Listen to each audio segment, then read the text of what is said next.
গত বছরের ৮ আগস্ট অন্তর্বর্তী সরকারের দায়িত্ব নেওয়ার পর থেকেই চারদিক থেকে বাড়ছে চাপা উত্তেজনা। প্রধানমন্ত্রী ডক্টর মোহাম্মদ ইউনূসের নেতৃত্বাধীন নতুন সরকার যেন শুরু থেকেই ষড়যন্ত্রের কুয়াশায় ঢেকে যাচ্ছে। ক্ষমতা হারানো রাজনৈতিক শক্তিগুলো নানাভাবে সরকারকে ব্যর্থ করার চেষ্টা চালিয়ে যাচ্ছে বলে অভিযোগ উঠেছে।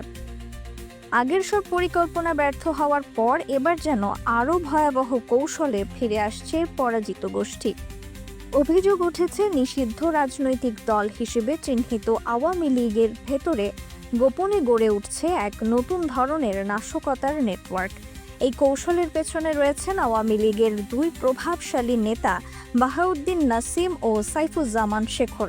তাদের নেতৃত্বে গোপনে চালানো হয়েছে এক প্রশিক্ষণ ক্যাম্প, যার উদ্দেশ্য ছিল বড় ধরনের হামলার প্রস্তুতি। ৮ জুলাই সকাল 10টা থেকে সন্ধ্যা 6টা পর্যন্ত রাজধানীর একটি কনভেনশন হলে চলে সেই প্রশিক্ষণ কর্মসূচি। অংশ নিয়েছিলেন প্রায় 400 নেতাকর্মী, যাদের অধিকাংশই ছাত্রলীগ, যুবলীগ এবং আওয়ামী লীগের ঘনিষ্ঠ বলেই পরিচিত। সূত্র বলছে, এই কনভেনশন হলটি বুক করেছিলেন গোপালগঞ্জের শামীমা নাসরিন শম্পা। জনশক্তি রপ্তানিকারক প্রতিষ্ঠানের ছদ্মবেশে হলটি ভাড়া নেওয়া হয়। বলা হয়েছিল বিদেশে জনশক্তি পাঠানোর জন্য কিছু লোককে প্রশিক্ষণ দেওয়া হবে, কিন্তু বাস্তবে সেটি ছিল একটি রাজনৈতিক ছায়াযুদ্ধের ঘাঁটি। প্রশিক্ষণটি পরিকল্পনা ও তদারক করছিলেন বরগুনা যুবলীগের আলোচিত নেতা সোহেল রানা। রেজিস্ট্রেশনের সময় অংশগ্রহণকারীরা ব্যবহার করেছিলেন ছদ্মনাম, যেন তাদের পরিচয় গোপন থাকে।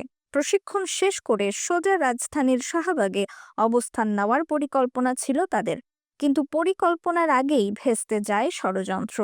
পুলিশ অভিযান চালিয়ে শম্পা, সোহেল রানা সহ অন্তত 14 জনকে গ্রেপ্তার করে।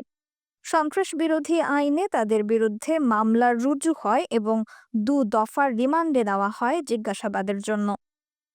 Dhaka metropolitan police commissioner Sheikh Mohammad Sajjad Ali যুগান্তরকে বলেন, পরাজিত রাজনৈতিক শক্তির নাশকতার পরিকল্পনার বিষয়ে আমরা আগেই সতর্ক ছিলাম। 19 জুলাই থেকে 8 আগস্ট পর্যন্ত সম্ভাব্য হামলার সময় ধরে প্রস্তুতি নেওয়া হয়েছে। ইতোমধ্যে অনেককে গ্রেপ্তার করা হয়েছে। আশা করছি তারা সফল হতে পারবে না। গভীর ষড়যন্ত্র আর রাজনৈতিক দানবীয় ছায়া ঘিরে ফেলেছে জাতীয় রাজনীতির আকাশ। দেশে স্থিতিশীলতা ফিরিয়ে আনা অন্তর্বর্তী সরকারের জন্য এখন এক বিশাল চ্যালেঞ্জ।